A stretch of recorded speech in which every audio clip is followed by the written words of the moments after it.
Rooted in resilience, inspired by nature, powered by movement. The podcasts where healing meets empowerment. Let's rise and thrive together. And now, here are your hosts, Scott and Melissa.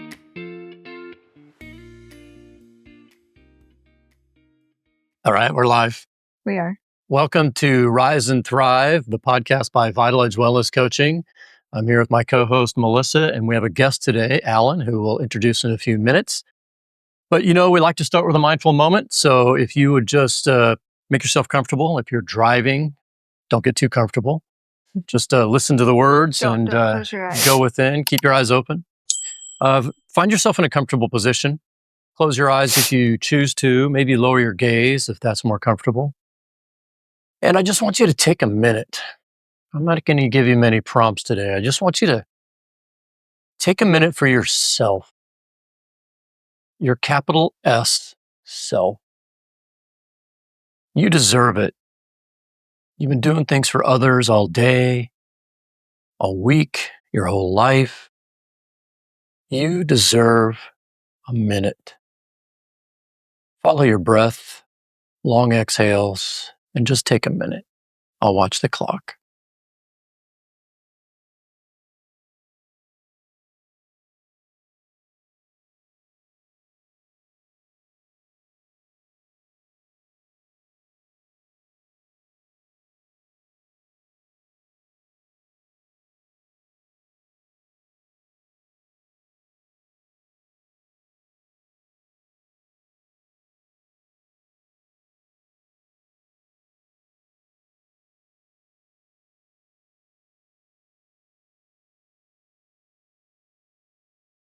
More close, deep inhale. Exhale, letting it all go. Maybe moving your fingers and toes, roll your shoulders. And when you're ready, you can open your eyes, come back into the moment, and welcome back to the Rise and Thrive podcast. Thank you. Well, thank you, Scott, for that. And I'm very excited. I have the privilege of introducing a very dear and sweet soul that I've had the opportunity to come alongside with and support and get to know, and just the honor of being able to watch the growth and transformation. Former retired police officer and veteran. And that doesn't define us, like the watching him morph and what he's been through. We're excited to just share it with the world, and been able to watch him come into a passion and purpose that has just developed, and I see the calling growing every day. So I'm excited to share it with everyone to inspire everyone out there to listen to that calling, listen to that inner voice. So with that, we're gonna jump in and let Alan have the show. Yeah, welcome to the show, Alan. Well, thank you very much, Scott and Melissa, for having me on. This is a privilege and an honor.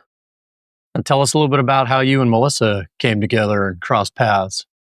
So I found Melissa, and I think it was the last quarter of 2022, if I remember right. My life was kind of in chaos at that point. I don't have another word for it. Kind of backstory a little bit. So career law enforcement, Marine veteran, Desert Storm, and then I got into law enforcement, did 25 years there. In first part of 2021, due to a mistake I had made, I was forced into retirement. I was going to be fired or retired, and I'll just tell, I have no shame about that anymore. But that put me in a very dark period where I started drinking a lot, very depressed, had, February 28th of 2021, I had decided I was done with life. And I was going to take my life that day due to some intervention that happened with a vision of my daughter. I didn't do it, thank God. Retired March 31st of that year, and then 5 days later, I was diagnosed with leukemia, and I was told that I would not live that day, and then later that week when I was put in ICU. So I went through that year fighting. I wasn't about to give up at that point. Been through too much of my life. Dealt with that. During that time, my wife of 12 years decided she couldn't handle anymore, so she left me. So 2021 was an interesting year, but I wouldn't change any of it, and we'll talk about that later. But then as I got better, I had a bone marrow transplant in 2021 as well. Recovered from that, started the healing process from leukemia. And once I got home back to my house and started dealing with stuff, one of the things that kept coming up was my nutrition. My blood sugars were bad. I was type 2 diabetic. The chemo and everything else made it worse. Wasn't eating, wasn't working out, wasn't doing what I needed to do. So my therapist at the time connected me with Melissa. And at that point, we met up, and as I like to say, tell people she was part of my growth team. Her and several other people that joined me, and the seeds for growth are planted, and we kind of nurtured those through 2022 and 2023 until they bloomed in 2024. Wow. Oh, I like that. I do too. I wrote down growth team. I think we need to talk more about growth team. That might be a whole episode. That's really good. Alan and I just met 8 minutes ago, and I literally have goosebumps from the high level version of your story. And I'm an empath. I lead with empathy, and so I felt everything you just outlined, and that's rough, brother. I mean, I've had my own struggles, and they pale in comparison. And I think that immediately the lesson that I'm downloading here is when you think you have it rough, others are going through much more difficult challenges, and I appreciate your sharing that. Can you talk a little bit about any of the tools that? I mean, I'm very interested in the vision you got from your daughter, the impetus to create the change in that micro moment that put you on this path. And I will say that was probably the catalyst to the change in my life. Prior to that, I had to control everything around me. I was in law enforcement, didn't listen to what the universe was telling me. I had control. I steered the ship, and we know where that got me. But that moment when I was about to pull the trigger, I actually had the gun in my mouth. I was going to pull the trigger. Image of my daughter, who would have been 19 at the time, I think, maybe, yeah, 19, popped up on the other side of the table I was sitting at, and just all she said was, "Why?" At that moment, I knew that I had a lot to live for, and this was I couldn't do this to my kids and my family. And so that made me reach out to a friend of mine who was a chaplain who connected me with my therapist. And then that started the tools that I needed to learn about myself, learn about who I was, and tools to know that I wanted to live and how to fight. And those tools that he provided me helped me when I got to the leukemia phase. And then I continued to fight through, and then, the struggle, and made it through where I am now today. I just have this visual. I was meditating on our conversation that we're going to have today. And I see this, bridge, like I mentioned to you, like you were a completely different person than what you see today, and how you looked at the world and how you experienced the world. And there was this amazing bridge of support that came into play, not from the outside. I would say there's some from the outside, right? But I look at it as I get all universe here of you calling it in, and this bridge that developed that brought you here. And I keep thinking, like, when we have our time and our appointments together and connect, is that people that knew you long ago would not recognize you today in your thoughts, the lens you look through, and what you're experiencing in your day-to-day world. And so I'd love to hear more about that bridge, and then where and how the difference of what this day looked like versus this day. So I would agree with you on that. I mean, if you talk to my children and family members and friends who knew me before all this happened, I'm a different person, and I even know I'm a different person. I can feel it. So the biggest change for me is that when I started working on myself, and then going through the cancer and realizing how important life was and how I enjoyed life, and learning how to embrace the moment that I'm in, and then talking with you, Melissa, talking to my therapist, Josh, and other people, I found self-love again, because, to be honest with you, I didn't have that. I didn't think highly of myself. I was overcritical of myself most of my life. And I realized at that moment, and then, the seeds that we planted, like we talked about, your help and with Josh's help and other people's help, knowing that support, and then finding inside myself that how much I actually do love who I am. I'm a great person. I'm very proud of who I am. I'm proud of what I've come through. And I couldn't say that 3 years ago. And it's been a long road, but I can say that now. And that's what my children see in me now. They will tell me that the resilience that I've shown them, and shown them how important life is a lesson they never thought they would see from me. I love the word resilience, and that's this whole podcast, and Vital Edge Wellness Coaching was born from that word. And it is a misunderstood word.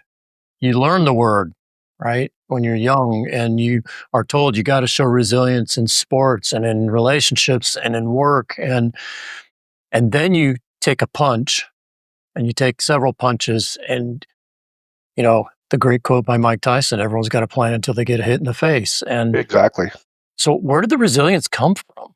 There's kind of, I will actually go back to being the Marine Corps boot camp. You learn from the day one that no matter what you face, you have to continue moving forward. And nothing can, you can do hard things. Over the years as a police officer, I learned the same thing, to face challenges, to do what I needed to do. But at the same time, I did them because I had to. It was my job.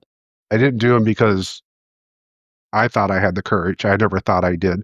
But going through, you know, what I went through and the leukemia and dealing with all of that and the divorce, I realized, yeah, that inner spirit's still there. And it's because I want to live and I enjoy life and I want to provide a good life for my family and those around me.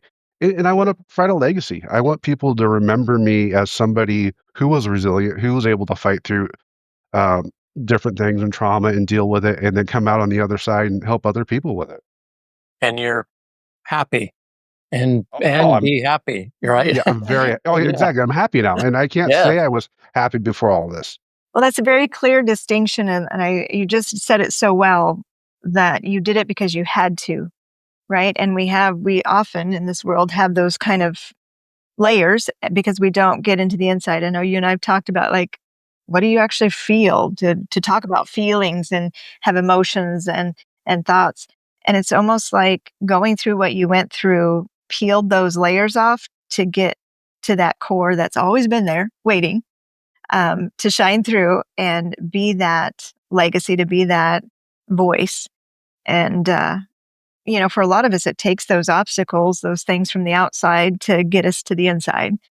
And I always hear, in our therapy work, the inner work, right? And it's not just go do A, B, and C and 1, 2, 3. You don't just do the tool and then you're all better. There's that, and it's so elusive, right? It's nothing really tangible. And so each of us are on our own journey to figure out what is that inner work. And that's part of our discussion today, is letting you share, like, you did it. That was some of your inner work that has now brought you to feeling content and happy. Doesn't mean you don't have bad days, Oh, absolutely. right? But there's just a different you that is showing up. Right. And so, I will say before all of this happened, I wasn't, I didn't want to be vulnerable. I didn't want people to know how I felt. Um, I was told as a child that I was too sensitive, so I shut that part of myself off. Learned in the military, I learned in law enforcement that you don't show emotion because that's a weakness. It's a crock of shit, but that's what you're told. Um, but going through this, I realized that I had to be vulnerable. I had to open up to people, and I had to rely on other people, not just myself, to be there for me and to lean on them. And then, so once I was able to be vulnerable with myself and vulnerable with other people, that allowed me to see what was truly inside of me, and then also lean on that support and find that love again. Your question just opens up so many more questions.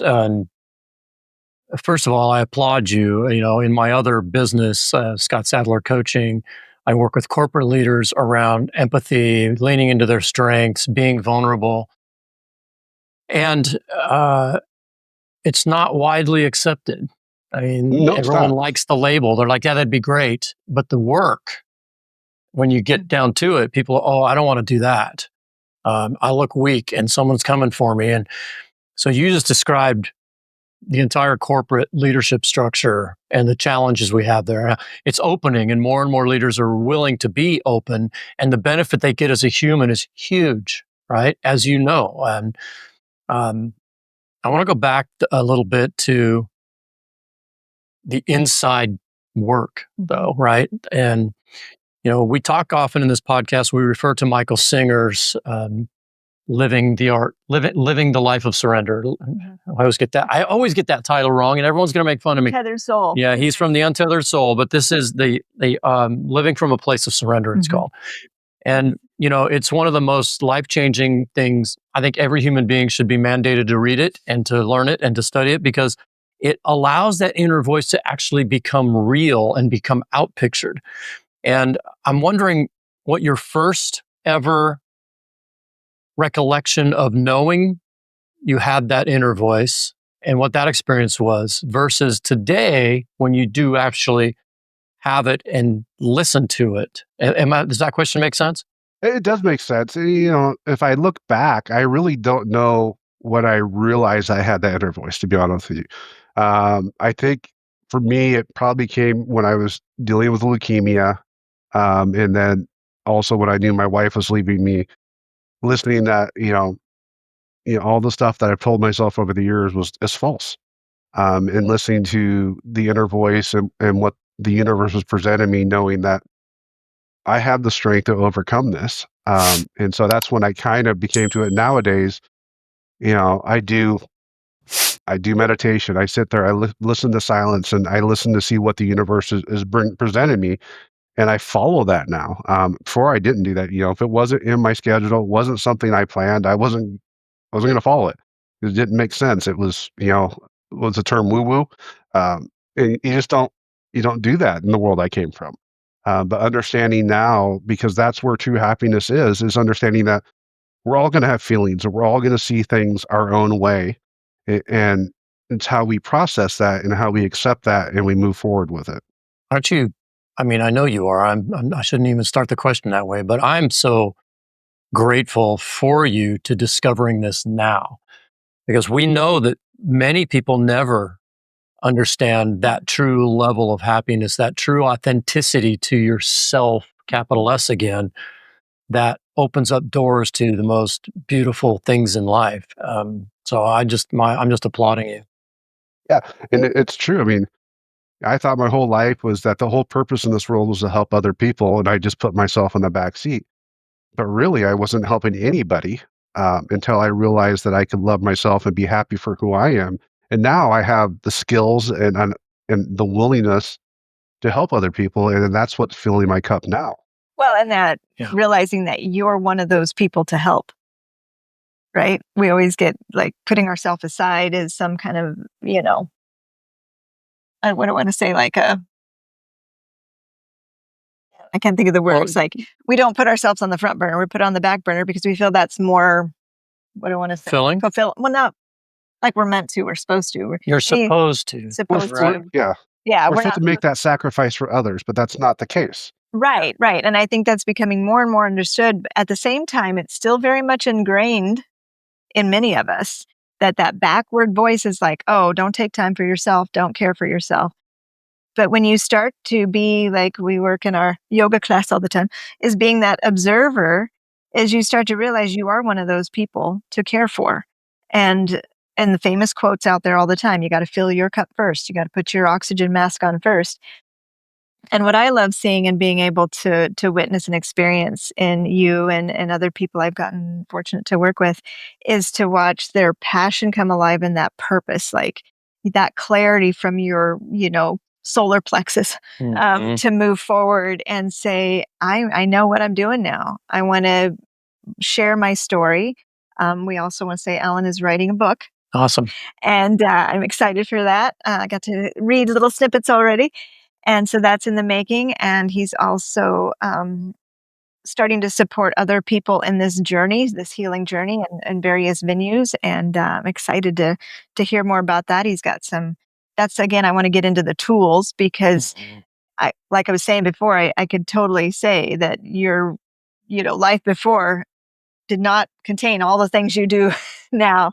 And what are those things that help you to continue to hear that voice and continue to connect with that and know when, because those old patterns will rise up a little bit. We know they're still there. They'll talk occasionally, and then we have to remember that where those are at, and then we come back to that center. And so I'd love to hear more about how you're bridging that and where you're Tools, at. Yeah, yeah. the tools. Yeah. So, for me, a lot of it is, like we've talked, is the meditation and breath work. That allows me, I try to do it daily. It doesn't always happen based on what I've got going on, but that allows me to stop and just focus on that present moment I'm in, and then feel whatever feelings might be there. And that carries over through the rest of my day. Is that, before I was always worried about what's going to happen tomorrow or what's going to happen the next week, or, oh, I screwed that up last week, and thinking about that anxiety that's attached to that. Versus now, I'm like, okay, I'm here, I'm enjoying this. I'm sitting with my kids, I'm sitting at home, reading whatever it is, and taking every bit of enjoyment out of that, and finding lessons in every moment, and just being present with that. And that's what people need to do, is they need to find that peace and be present and not worry about tomorrow or yesterday. Eckhart Tolle says, we have to live in the now, and it's so key to finding that happiness. How much of your discovery of tools are in opposition in the way we live in society? Most of them. And well, for me anyways, when I was growing up and going through my profession, you weren't taught, to sit quiet and listen to what's present. You were thinking steps ahead. Okay, when I get to the scene, I got to do this. I got to do this.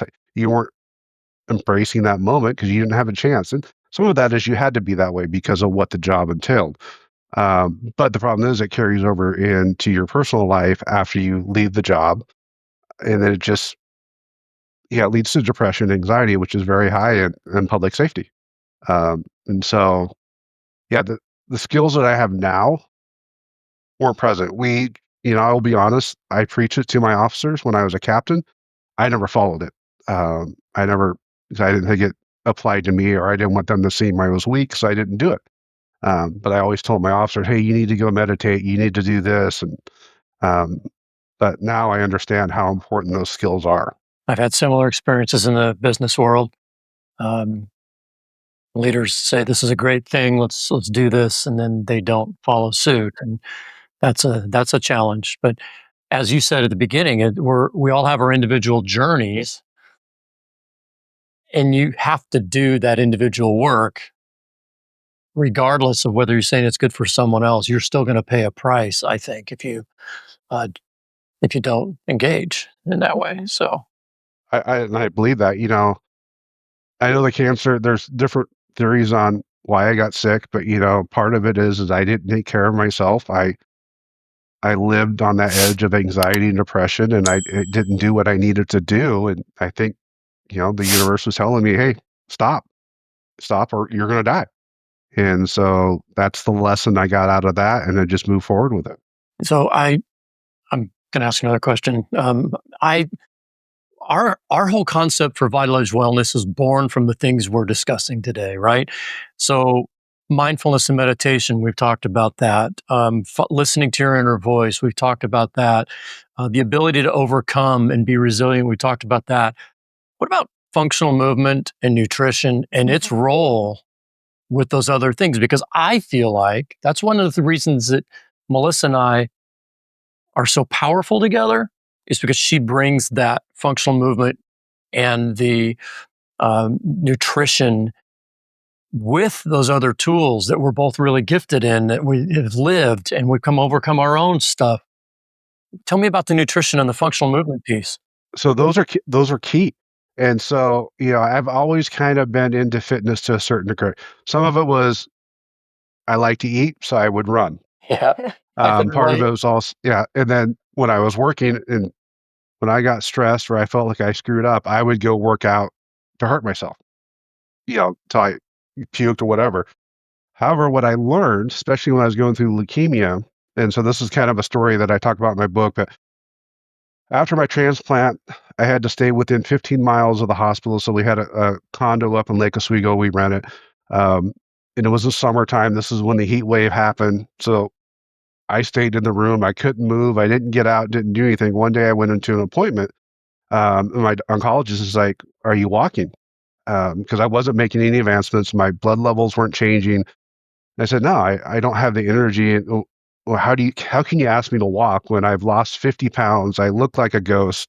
She goes, "You need to walk. You're going to die." And so she told me I had to go home that day, walk for 15 minutes, and she wanted me to add a certain amount of time every time. So I went home, went back to the condo, and from that day forward, I started walking, and when I did that, my blood counts went up, my health went up, I felt better, um, all of that. And what I have found now is that me working out and exercising, I talk to my friends and my girlfriend that I do it to burn the crazy off, which, but it helps me, function. It makes me clear-headed. It keeps me focused, and it gives me small goals every day.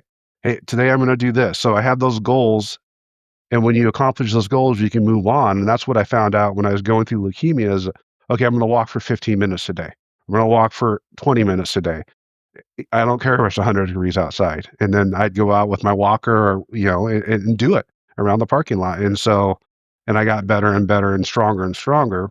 And then nutrition is feeds that because without the nutrition piece of it, your body doesn't feel good. You have inflammation, you're swelling. This was everything I was having issues with. And my blood sugar levels are horrible and just wasn't eating right. So working with Melissa and getting that nutrition piece down, I've slimmed up. I feel great. And all of it just works together as a puzzle to make your overall wellness better and stronger. Was any part of that a spiritual process? I mean, how closely was it tied to your voice and the quiet time that you described earlier?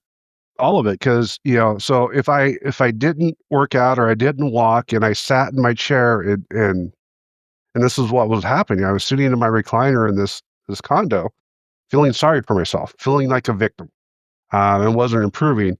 But once I got moving, then I realized, well, one, I have control and I can make myself stronger.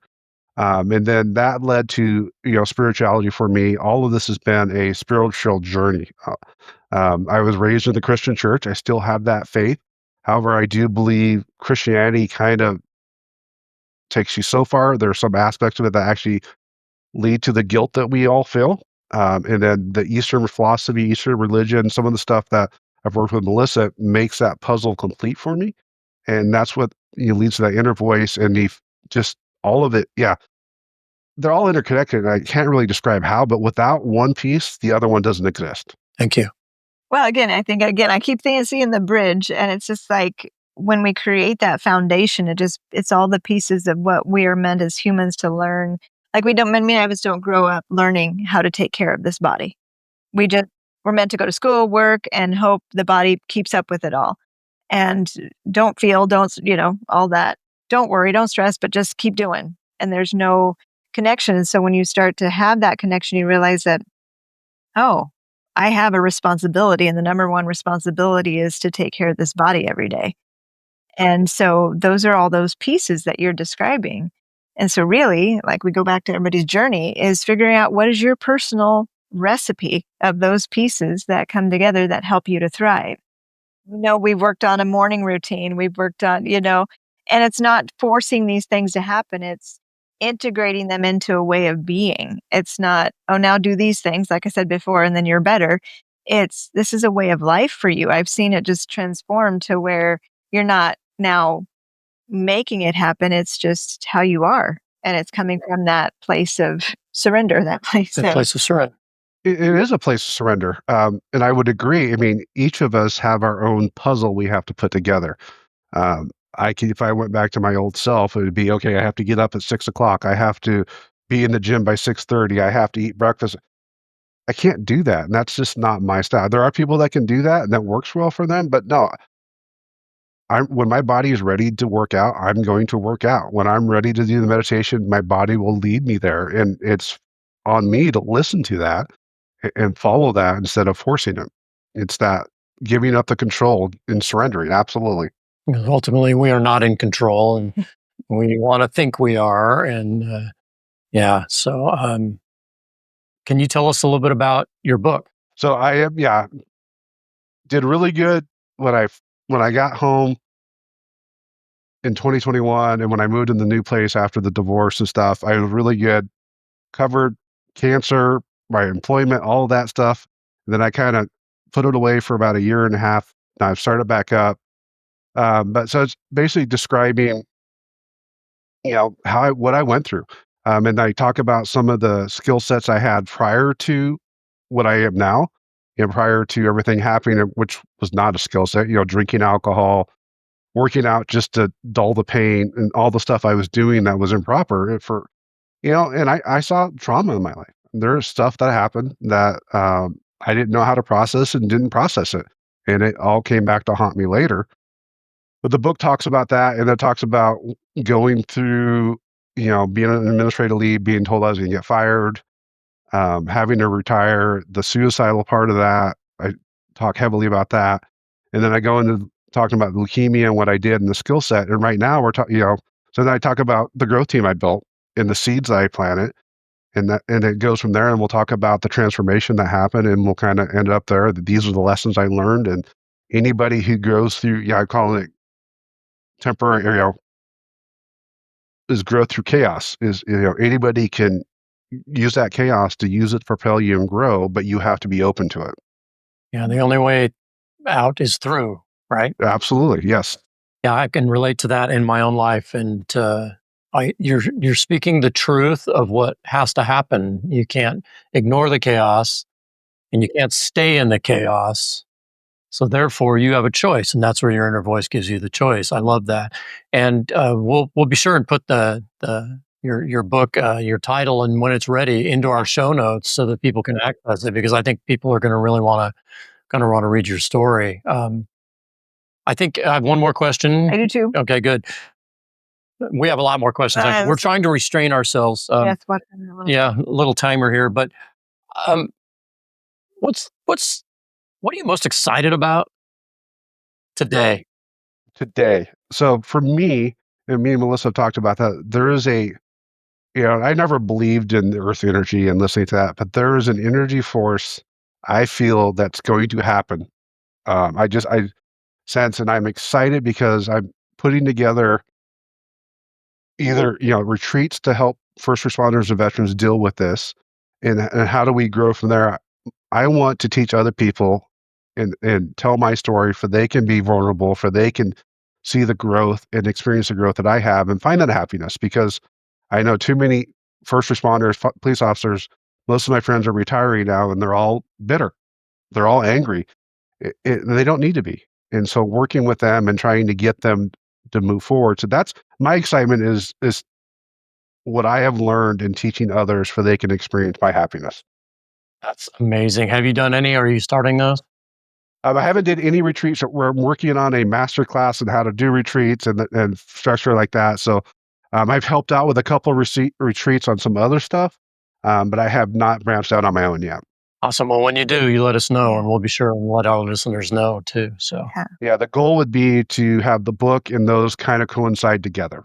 Great. Beautiful. That's just legacy stuff, man. It is. It's really great. Yeah. And that pretty much goes hand in hand with the question I had, is just like, where do you see yourself now in the vision of how you want to live and be and your passion? And that's writing your book and the retreats and giving back, and not only to yourself, but to those that are struggling, right? It's like you hear people work and force themselves to retirement to get there, and then they get to retirement and they've ingrained all those patterns all these years that just the patterns don't stop.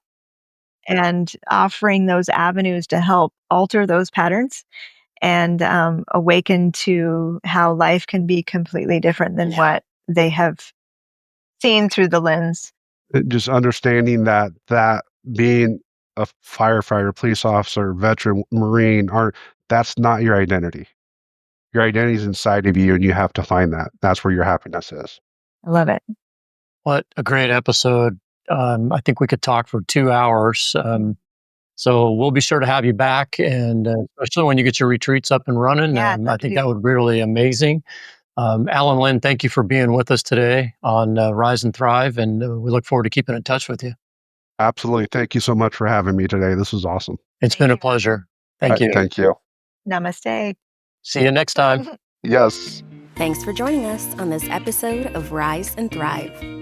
If you're ready for a deeper reset, join us for our upcoming wellness retreat in Mexico, September 11th to 15th. It's the perfect opportunity to recharge through movement, mindfulness, and connection. Visit vitaledgewellnesscoaching.com to learn more.